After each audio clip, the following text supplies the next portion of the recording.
Beba kwasa akaveera sigala mulayini kulya kunywa abakyala mumaze basavinga bakyala mufunye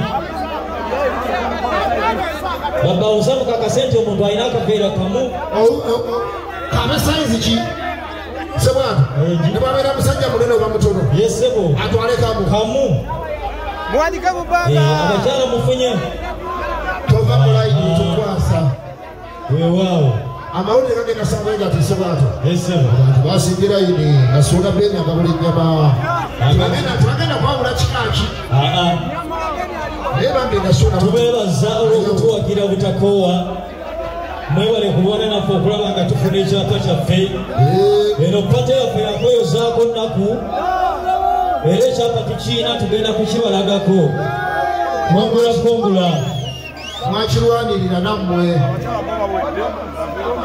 abakyala gabadde batono nnyo abakyala buli omu afunye muwanike buli omu kakasente afunye tubajjewo batwogereddako tubajjewo akati abakyala baveewo abakyala baveewo njakubayita dda saagala babanyige abasajja mufunye abatanafuna muwanike omukono era ino ekyali abasavinga teyongereyo mabega ku layini eno abasavinga muyite ku sayini mwagala masize muli ba VIP kale mujalina ba VIP tubagabule kati abaami abali eri amabega musobola okujja wano babadde abakyala wano abaami abali eri ewala musembere wano babadde abakyala netukwata ng'olina obuveera buna tusobole okuba supervisinga obulungi tofuluukinga waliwo bagamba alinze yambizi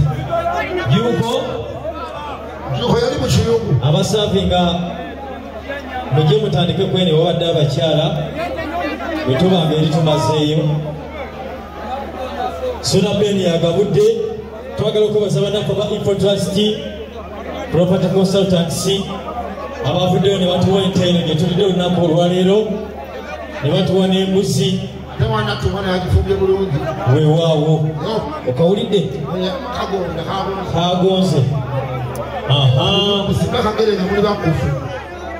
kakati tuli ku layini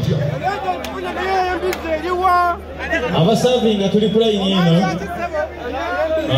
mwebali nnyo tuli ku layini eri ekyembe ekyembulu bayivani omuntu takwata mirundi ebiri kaveera kamu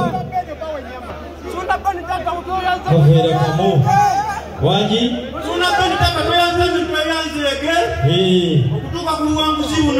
weewaawo yesebo